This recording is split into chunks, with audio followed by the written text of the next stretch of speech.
ABC 7's Sam Harasimowicz joins us live from one area of the border wall that has seen a crowd growing during the past few days. Sam. Eric, it is a much quieter scene here at this gate on the border wall than it was a few hours ago when dozens of migrants crowded that gate behind me, crying out to the law enforcement agencies on scene, trying to find a way to get across the border. This as those law enforcement agencies are doing what they can to try to handle the influx of migrants along the southern border. Good afternoon, Eric. I am here in the desert area right off of Memorial Pines, just a few hundred feet from Tierra Madre, which is the general area where those two people were found last night. We can take a closer look at what we have to do here on the roads. My father, my brother, and I, we had to salt our entire driveway. It goes about 100 feet that way. And dozens of students are participating in this national walkout. They are all protesting gun violence in the wake of that deadly mass shooting in Nashville. I just want to listen in to the protest because there are probably over 100 students here. Stephanie, some of the neighbors I spoke to, some saying they heard a boom, the others saying they actually saw the explosion that injured that teenage boy. I'm here on the edge of James Street in El Paso's Lower Valley, and as you can see, that border wall is just a few hundred yards from where I'm standing. Now, I did get to speak with residents in this neighborhood, many telling me that they've seen migrants hiding in their property, and one man even telling me that he's had to take matters into his own hands. And if you head up just a few flights here at the county courthouse, you'll make your way to the public defender's office. Now, I did get to speak to our local public defender, and she says some of these cases go back years, which caused serious issues for her office to try to build a case. Stephanie, it was a ceremony filled with joy, music, and prayer as the El Paso Diocese got to witness and be a part of a ceremony that they haven't been in the 109-year history. As the popularity of pickleball increases here in El Paso, players here are looking to the city to increase the amount of courts that they can use to play the game.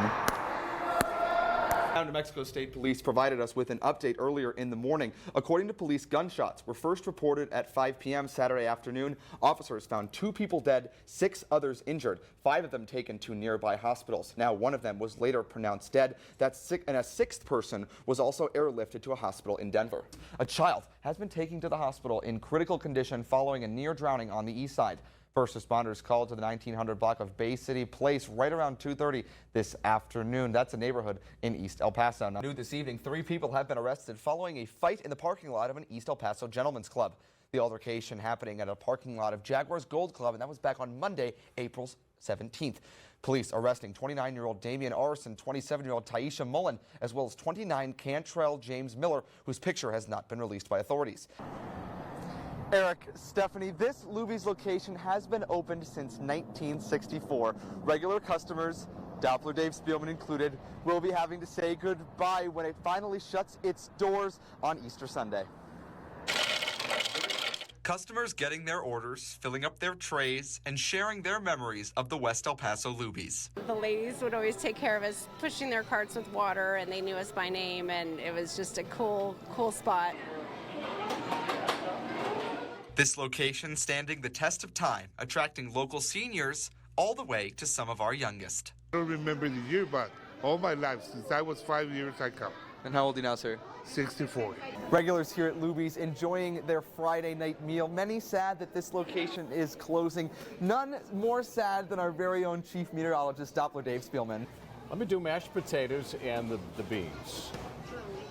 When I used to work in Amarillo, because it was right down the street from the apartment complex I lived in. So that's how I got introduced to it. And then I came here, and they were so close by the station, I was like, man, you know, this is a lottery for me. You gonna get some dessert? I am, but Are you? Doppler Dave has made this Luby's his home away from home in his more than 2 decades in El Paso. I've just been growing up on this fish over the last 23 years, all the food, the Luby's food. And, you know, people have just been coming here for years. They take their grandkids, they take their kids here, and they come here. The older people like the food, like the choices. I mean, this is home-cooked food. That's the nice thing about Luby's is every day you can do something different, you know? Doppler knows this place so well. Could a career change be on the table? I mean, I could work here. Since I may never have another chance to eat at this Luby's, I had to give it a try. This is my first time ever, so you're gonna have to help me out with this one. I got my tray, made my way to my seat, and enjoyed my meal. Sitting next to Doppler, of course.